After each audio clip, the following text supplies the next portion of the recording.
In many ways, for me, this was worse than Kargil because this was, Kargil and the infiltrations happened in a kind of isolated landscape, in the northern parts of Jammu and Kashmir. This was Mumbai. This was your financial nerve center. It had no business not being defended. This was a city that had been brought to its knees by terrorists. You reached there on the night of the evening it happened. The NSG reached there the day before, in the early morning, I think. Absolutely. Which is just like shocking. Like the reporter over there just dashes from his office in Delhi, reaches Mumbai, and goes to Triton. The NSG, which is not far away from Delhi, it's in Manesar, I think around 30-40 odd kilometers from here. Yet they take around good 6-10 hours to reach the spot. So another 26/11, can it happen? 100% it can happen. It can 100% happen. If you don't infuse in your country a culture of the worst will happen unless I keep training for it, it will happen.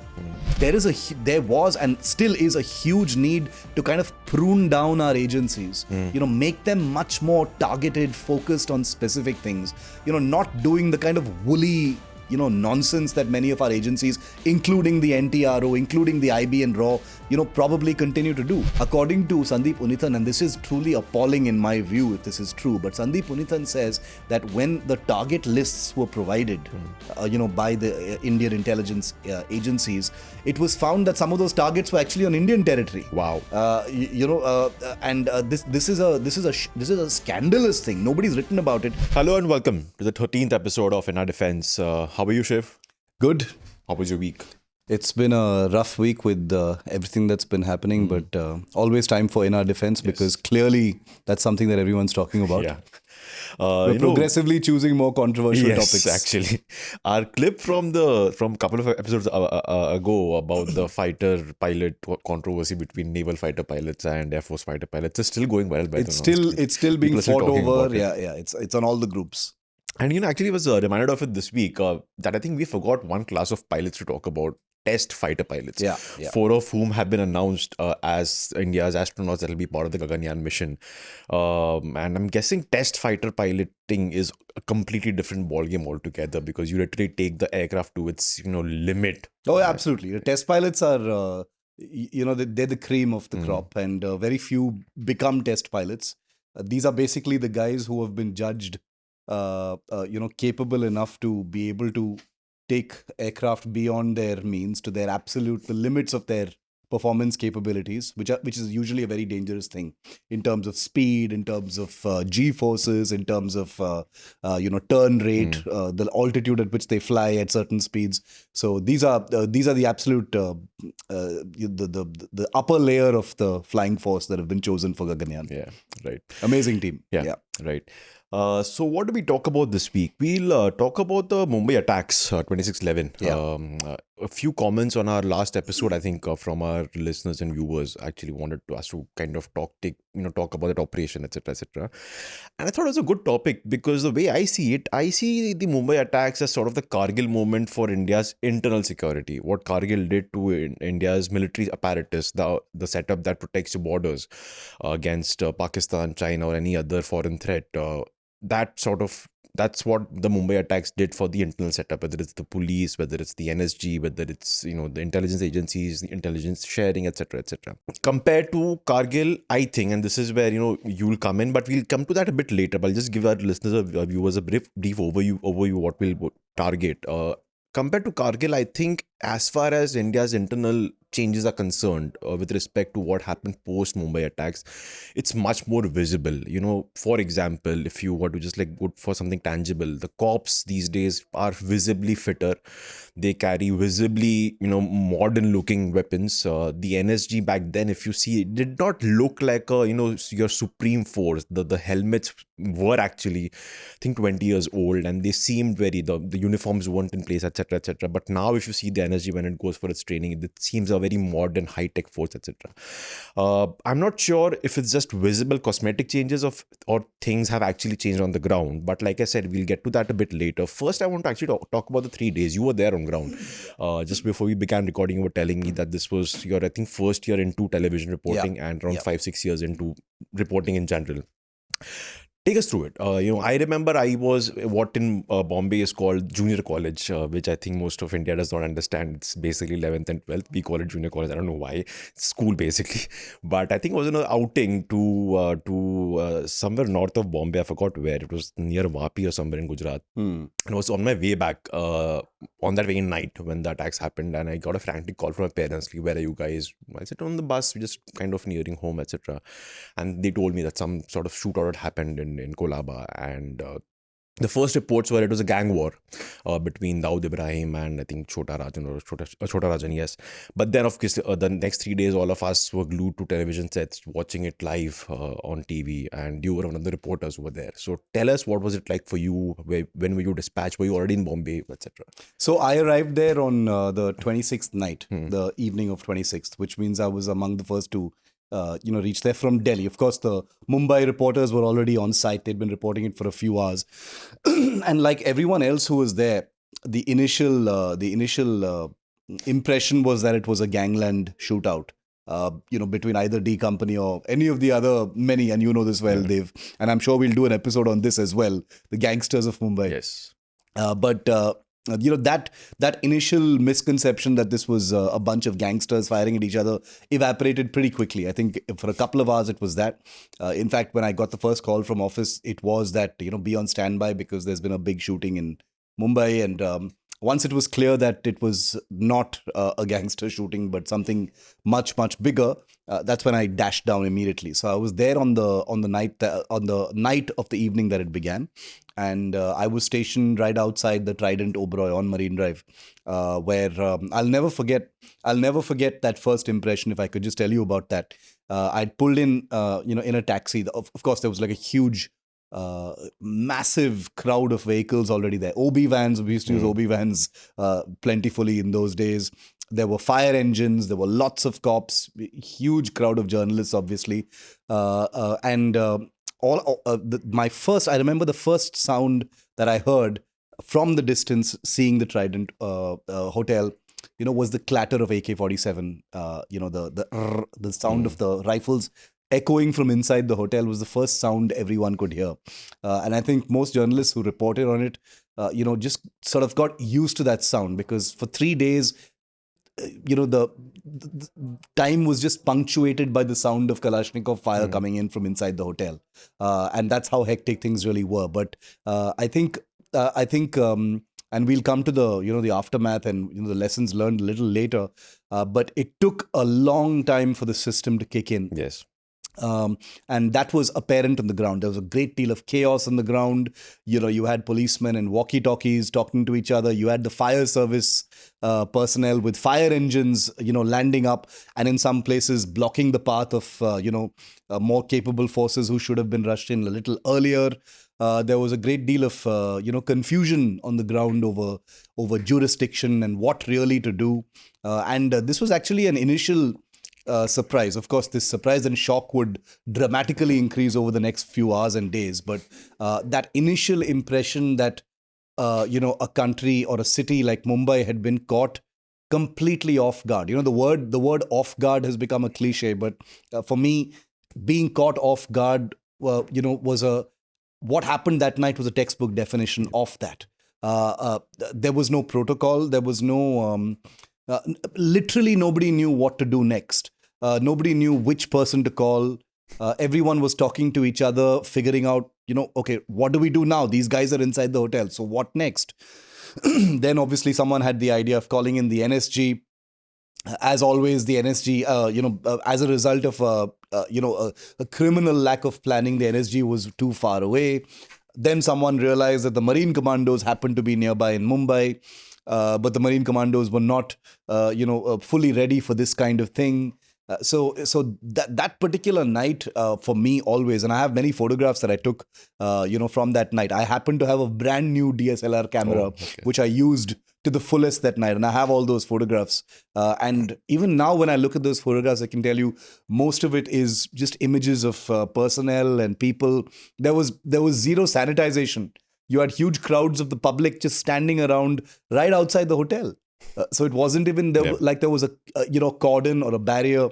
A few hours later, someone wisely decided maybe we should sanitize the area and put up some barricades, push the journalists back. So the lineup of journalists' cameras became a kind of artificial barrier around the hotel. It was insane. It was, when you look at it now, it's been 16 years, but when you revisit that site now, it would be like a security studies example of how not to handle a situation of that kind. And since you brought up the example of Kargil, absolutely. In many ways, for me, this was worse than Kargil, because this was, Kargil and the infiltrations happened in a kind of isolated landscape, in the northern parts of Jammu and Kashmir. This was Mumbai. This was your financial nerve center. It had no business not being defended. This was a city that had been brought to its knees by terrorists, at least twice in the past, including in 1993. So there was no question of Mumbai having not learnt its lessons or being unprepared for this kind of thing. So this was and sadly, and I'll say this right at the start, that, not enough people have paid the price of their negligence, their criminal apathy, their complete lack of foresight, that something like this was definitely waiting in the wings to happen. Mumbai was practically an invitation to the Lashkar-e-Taiba, in my view. Yeah. That's a good point you made. When I was researching for this episode, I actually could not figure out how to structure the episode because the sheer mess I saw in front of me for those 3 days, to illustrate what Shiv is saying. There were also rivalries within Mumbai Police's top officers. I don't know how much people know about this, but the Commissioner of Police was Hassan Ghafoor. One of his top subordinates was Rakesh Maria, who was sent to the Mumbai Police Control Room. There was the ATS chief Hemant Karkare, who was unfortunately shot dead by the terrorist. There's lots of controversy about his death. That why was he not wearing a bulletproof jacket, or I think he was and it was substandard, etc., etc. Like you said, the Marcos were initially called, and I remember that press conference, by the way, Masked press conference, the initial few hours. But something struck me that you said right now, that you reached there on the night of the evening it happened. The NSG reached the day before, in the early morning, I think. Absolutely. Which is just like shocking. Like the reporter over there just dashes from his office in Delhi, reaches Mumbai, goes to Triton. The NSG, which is not far away from Delhi, it's in Manesar, I think around 30-40 odd kilometers from here. Yet they take around good 6-10 hours to reach the spot, which just tells you the sheer lack of planning, like you said, that was in play during the Mumbai attacks. But then somehow we as in the NSG, got its act together. There was some heroic efforts by the commandos. We lost 2 of them from the NSG. There was Major Sandeep Unnikrishnan and Havaldar Naresh. I forgot the name right now. Yeah. There was also the famous Mumbai cop Tukaram Omble, who lost his life during the attack. Capturing Ajmal Amir Kasab. Capturing Ajmal Amir Kasab, yes, because of which we were able to finally decipher the whole Pakistani planning behind it. We also had managed to intercept communication between the terrorists and the handlers back then, back in Pakistan, which kind of reminded me of Kargil, because if I remember correctly, during Kargil also, I think the agencies had managed to intercept a communication between Parvez Musharraf, who was then in Beijing, and one of his top generals back in Pakistan, to substantiate this was actually a Pakistani operation. So take us through the sort of kind of order that prevailed the day after. I think the initial 12 hours were a complete mess, like you've described to us when you were there on ground. But then what happened the next 2 days that we finally managed to flush the terrorist out? See, So I think the best way to understand Mumbai 26/11 right off the bat, Dave, is to not treat it as a terrorist attack.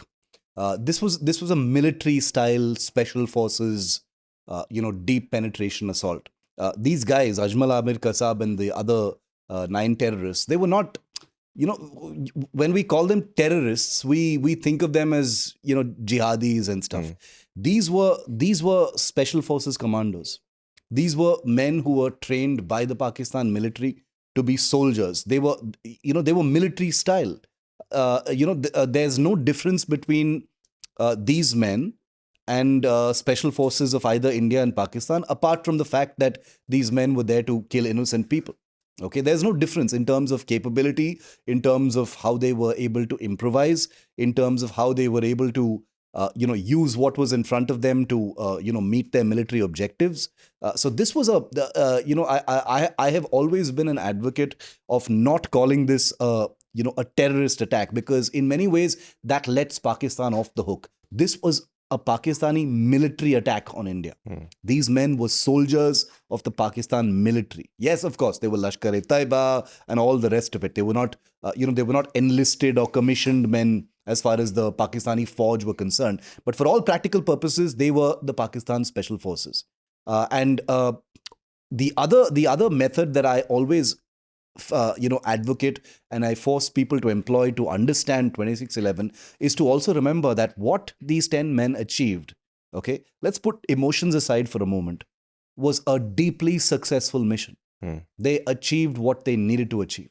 This was a country and this was a terrorist force and a military in Pakistan that was looking at Mumbai. It was looking at the city. It conducted through David Coleman Headley and all the rest of the apparatus that they had.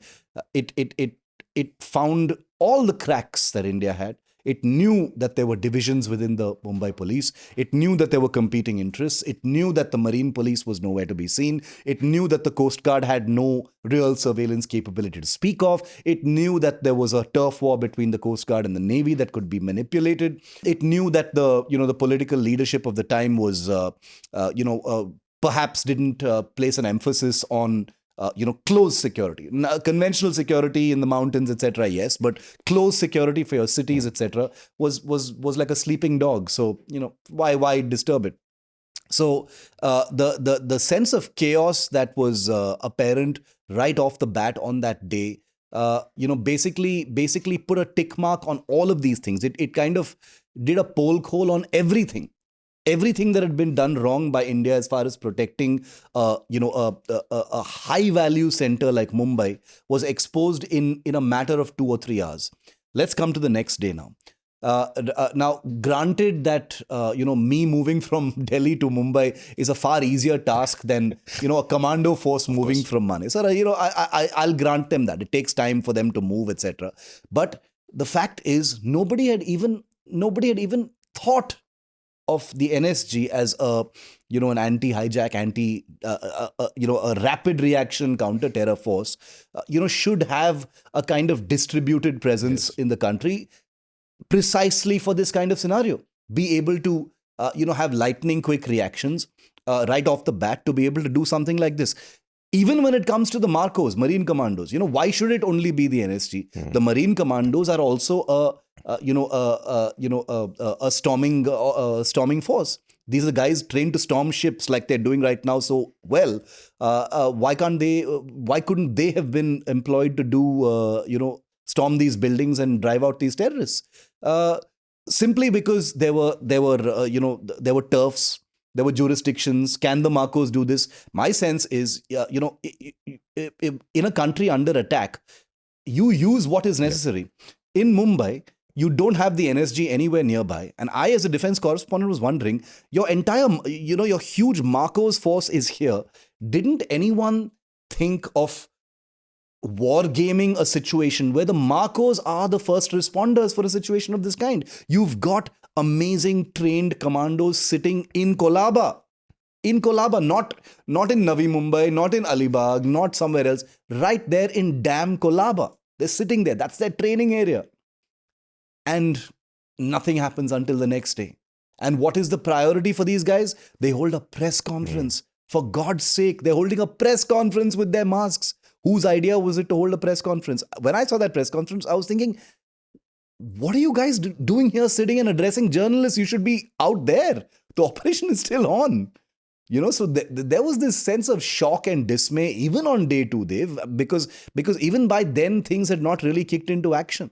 And obviously by then, the balloon had gone up as far as the political system was concerned. And they realized that, holy hell, this is not some small thing. This is huge. By this time, Vijay Salaskar, Hemant Karkare, Ashok Kamte, and many others were already dead. Tukaram Omble would die the next day. 2 days later, that operation would take place. Then you had the NSG finally arrive. And I happened to be, there was almost a kind of celebratory atmosphere when busloads of NSG guys rolled into Nariman House. So I was, you know Mumbai well, you're a Mumbai boy. So you know that all these places were practically within a short jog of each other. You had the Taj, you had the Trident Oberoi, and you had Nariman House, the Kabad House, where the three hostage sites that had taken place. So I had started at the Trident, and then I'd moved to the Taj, and then the next evening I was at Nariman House. Okay. Still not gone to a hotel, still not slept. By the way, we're 24 hours on the road covering the story. And we see these two buses. Me and Gaurav Sawant were there, by the way. Many other India Today reporters were also there. Abhishek Bhalla, who used to do In Our Defense, was also there. And we see these two busloads of NSG guys, just roll into that little lane leading up to Nariman House. And there was like a public sort of celebration. The operation is still on. You can hear rifle clatter. There are grenades being thrown towards each other. But the NSG guys have finally arrived. And there was a sense that, commando log aa gaye. And, and then, of course, it took a while for it to get over. The next day, there was that infamous helicopter, helicopter thing, which I'll talk about in a bit. So even day two was, a certain sense of response order did kick in, but it was forced by, a terribly wasteful first 24 hours when I imagine most of the damage was already done. By then, maybe 100 people had already been killed.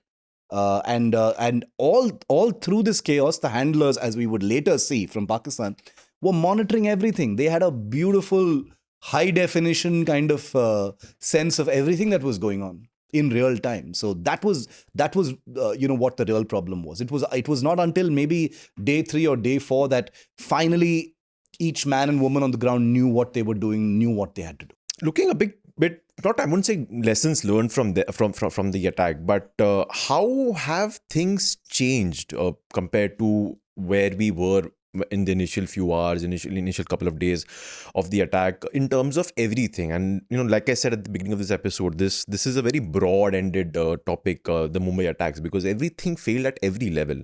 So there was the lack of coordination. One of our former colleagues, Sandeep Unnithan, has written a book about this, in which he recounts this one episode that just infuriates me, is that apparently the NSG guys had suited up and kitted up at the Mumbai airport, not to waste time.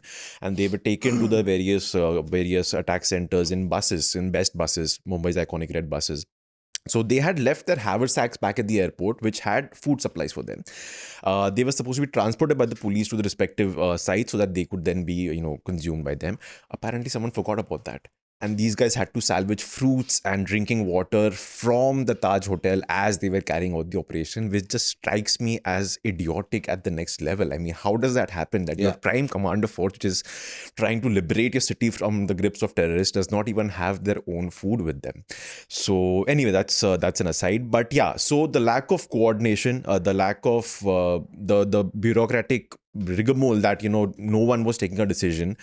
And the weaponry, you have those famous visuals of the Chhatrapati Shivaji Terminus building where Ajmal Kasab was there firing at commuters, and you had, I think, 2 cops with bolt-action rifles hiding behind a plastic chair, not able to take him on simply because they had bolt-action .03 rifles and he had an AK-47. So, like I said at the beginning of this episode, there have been some visible changes. You've had a lot of heavy-duty weaponry being given to the Mumbai police. They had some boats also been given to them. You've had the NSG also, I think, changes equipment, etc. That's one aspect, the weaponry, tactics, etc. And the coordination of different agencies, whether it's the intelligence agencies, etc. How has that changed in the last 15 years? So, you're right when you say that, the changes from post-Kargil vis-a-vis post-2611, the latter is much more visible. The visibility of those changes is more. Like you said, there are more sensors. There are armored cars. For example, in Mumbai, you can see the Mahindra armored cars with the police and the anti-terror, anti-terror services. You've got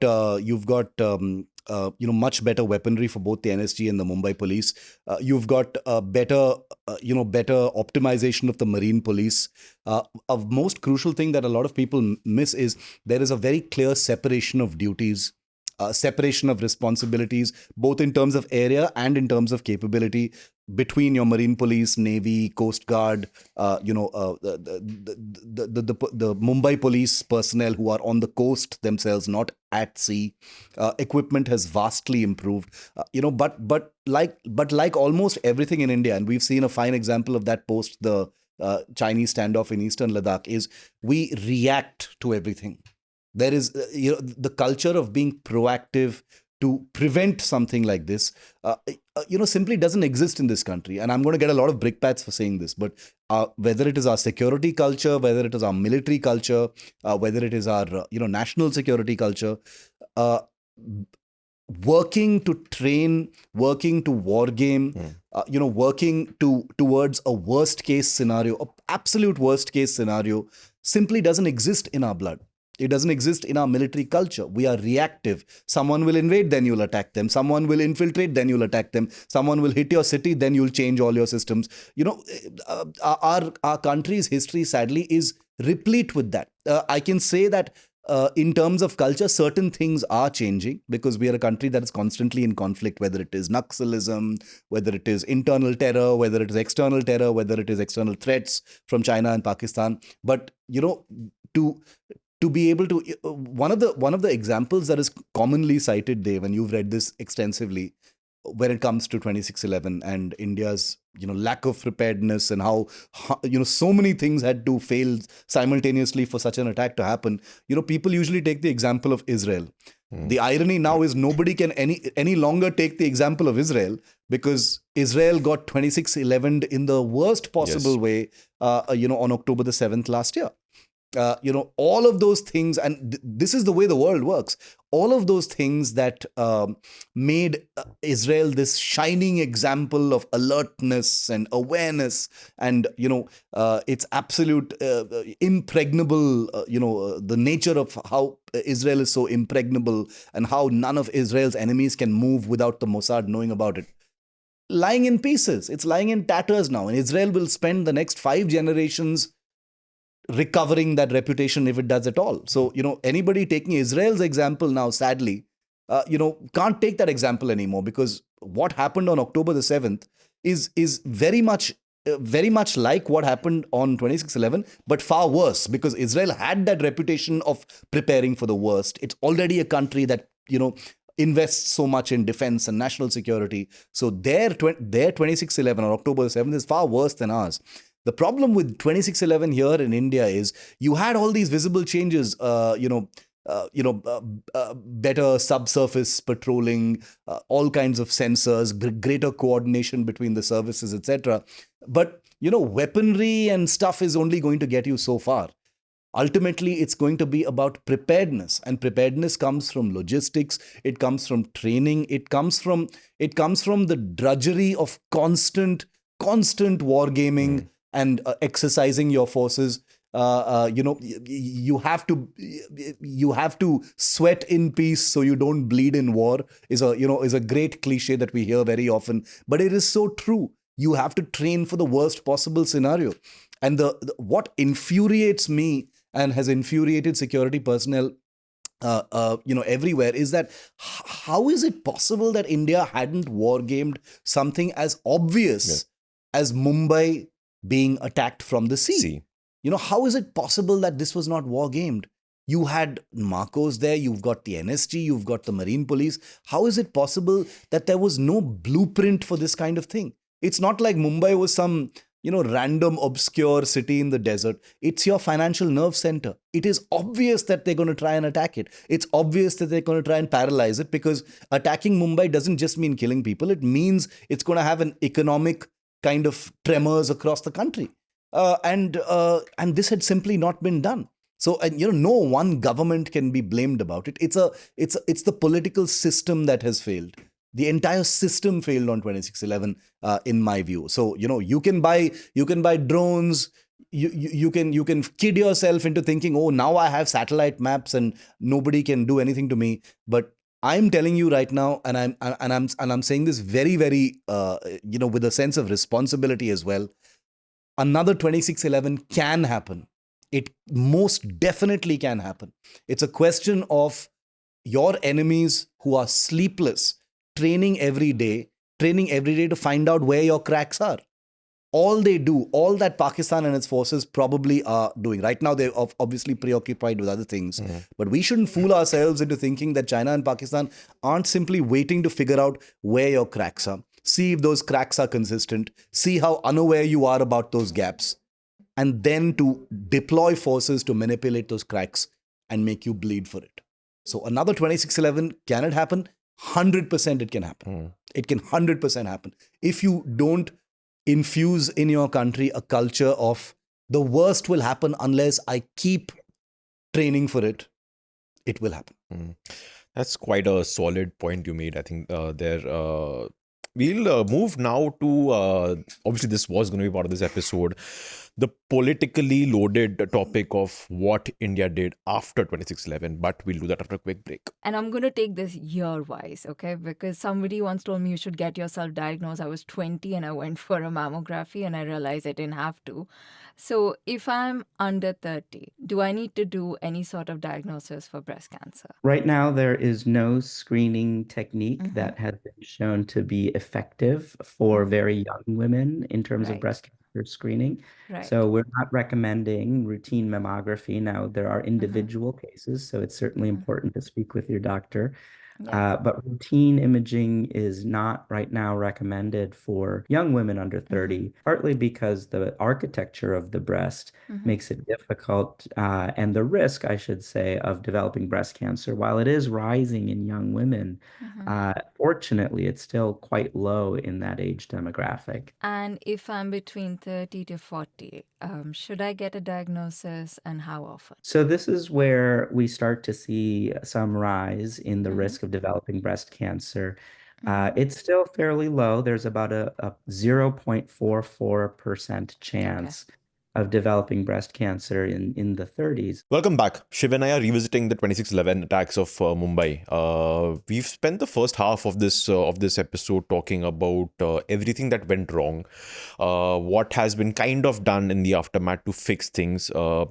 Shiv is not convinced that we still have fixed things. I'll circle back to that later as we end this episode for a quick small point that I want to talk to you about. But let's move to the very big political hot potato topic of why India did not react after 26/11.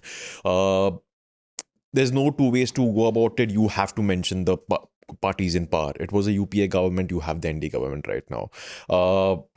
The ND government itself says that, after the Uri attacks, we did surgical strikes. What did you do during the Mumbai attacks? After the Pulwama attack, we launched airstrikes into Pakistan and Balakot. What did you do after the 26/11 attacks? I want your thoughts on whether it was just a matter of willpower, because the way I see it, you also have to think about the geopolitical situation back then.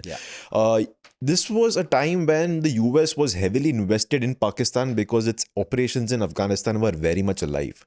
2016 and 2019, during the Uri attack and the Pulwama attack, you had the US kind of getting frustrated with Pakistan and on the verge of pulling out from Afghanistan. So for the US, the Pakistan was no longer a key strategic asset, which was not the case in 2008. I've also read somewhere, I forget where, but I've also read that the intelligence agencies back then, RAW especially, had said that they don't have assets on the ground in Pakistan to help support any kind of attack, whether it's overt or covert, whether it's, conventional in terms of a military attack, or whether it's an airstrike or a sort of a covert operation. I think the cold start doctrine that the Indian Army has supposed to have after Operation Parakram was still also in formation something, but basically the military also was not very confident. You can confirm or deny this, but this is what I've read, mota. The military also was not very confident of launching an immediate attack on Pakistan. The Air Force, I think, had said that, we may be able to range some targets over there, but again, the RAW or the IB had said that, again, we don't have someone to help you on the ground, like we did during the Balakot airstrike, which Shiv has written about in his book, that we had someone over there who could, pinpoint where to launch those attacks. So tell us about this picture. Is it just a matter of that, India did not have the willpower? The government of that day did not have the willpower, or also was it that the geopolitical situation did not support such a counteroffensive, and the strategic assets of India at that time were not in place, which also was then Yeah. a big failing for us. I'm very glad you asked this question, Dave, because this is a annual viral moment, as far as the willpower question is concerned, that in 2611, post 2611, India did not show willpower under the UPA government, and post Pulwama, India showed similar, and post Pulwama and Uri, etc., there was willpower shown. Now, those two things are on the face of it factually correct, but like you rightly pointed out, it's not that simple. It's far more complicated than that. An airstrike, punitive strikes, retaliatory action are not video game decisions. These are real world decisions. So it's easy to say there was no willpower in one and there was willpower in the other, but it's not that simple. So and allow me to clarify on this. One, post 2611, like you rightly pointed out, not only were there geopolitical risks of a retaliation owing to the United States and Pakistan, and there was huge pressure from the United States on India at this point of time to not strike, because with over 160 people dead, the world, no country in the world would have blinked an eye if India had hit back at Pakistan. India had the moral upper ground, it had the security upper ground, it had the emotional heft of the world. This was a grieving country that had been struck for no fault of its own, unprovoked, etc. In its city, innocents had been killed. So no country on earth would have, lifted a finger if India had conducted retaliatory attacks. So everything was on India's side at that time, and yet it didn't happen. And that's principally, in my view, for 2 or 3 reasons. One of them, obviously, American pressure. Not something to simply dismiss, because America was a emerging ally of India as well at this time, and that United States had its own geopolitical interests in Pakistan and the AFPAC region. One can, it's easy for one to say, oh, but this is our country, we should have taken our own decision. Doesn't work like that in international relations. That's number one. Number two, you had a very decisive Air Force chief at that time. Ironically, the only Air Force chief who was not a fighter pilot, Yes. Air Chief Marshal Fali Homi Major, helicopter pilot, Veer Chakra, great man, retired, lives in Bengaluru now. And his interview to me in 2019, post the Balakot airstrikes at the India Today conclave, goes viral every single year on the 2611 anniversary, saying, see what he said. What he basically told me was, he said something very simple. He said, look, willpower has been shown this time. Political decisiveness was shown post, in the Balakot airstrikes, which was not there at that time. Now, he didn't say it in a rude way. He wasn't saying, oh, the Manmohan Singh government was not politically decisive. He wasn't saying it like that. What he was basically indicating is that there was a prevarication. There were many considerations that came onto the table, and there was a lack of clarity over whether a punitive strike was the right thing to do. Would it trigger a full-scale war between the two sides, etc.? Which were concerns which were later kind of exposed after the Balakot airstrikes. But not only were there geopolitical concerns, Dave, but there were also logistical issues, like you pointed out. There were not adequate assets on the ground. According to Sandeep Unithan, and this is truly appalling in my view if this is true, but Sandeep Unithan says that when the target lists were provided, by the Indian intelligence agencies, it was found that some of those targets were actually on Indian territory. Wow. This is a scandalous thing. Nobody's written about it, but Sandeep Unithan, who's one of India's most respected and credible journalists, said this very recently at a Lit Fest, and I heard him say it. So if that could be the case, then your system is not ready for this kind of thing. Then the credibility of all your target packages, etc., is called into question. So you had a situation where you had a decisive air chief, a decisive air force saying, you give me the targets and it's my job to go and do it. I'm fully ready. I've got bombs, I've got pilots, I've got planes, and we've got the training and the skill, because this is all we do. We war game for this all the time. So give me the word and I'll fly my boys in and we'll get this. There were no female fighter pilots at that time. That's why I said boys, just to clarify. So now it would be boys and girls, right? Yes. Okay. So it was a confused system. A ready force credible or not enough, let me say, credible intelligence or targets. Assets on the ground didn't exist. And this overwhelming shadow of geopolitical force on you from the outside in the form of, the United States. And that's the decision. That's the reason why that decision wasn't taken. We can paint that as lack of willpower. We can paint that as cowardice. We'll leave that to the politicians. And in our defense, we talk about the security situation. Now let's come to what happened post Uri and post 2019. Now, many people make the mistake, Dave, of thinking that Pulwama happened and immediately, the government said, "Chalo, strike them back," and then Balakot happened. It's not like that. It doesn't work like that. This government had probably learned some lessons after 26/11. Everyone learns lessons from each other. We have to look at politics and security as a journey of continuity. Are we sitting here and thinking that the Modi government and the BJP did not learn political lessons from how the Manmohan Singh government, was viewed after 26/11? They must have learned that, okay, we need clarity post a terror attack. And starting 2014, and it's not like starting 2014, there was a certain shift in India's security posture where it was already decided at the National Security Council level that India would have total clarity post a terror attack and there would be punitive retaliatory action no matter what. And this government, and this could be any government, let's not make this about BJP Congress, because it is not. And I am a firm believer in how national security must be above politics always. But this government had decided, perhaps learning lessons from earlier, that it is imperative for this country to have an absolutely unified and clear, unambiguous response after a terror attack, a large-scale terror attack of any kind. So when Uri happened, you had the surgical strikes. You had the Uri strikes in the Lipa Valley, etc. After Pulwama happened, you had Balakot. And the number of days between attack and response was like 7, 8, 9, 10, 11 days. Nothing, very, very small gap between that. What that tells you is that the system was ready for it.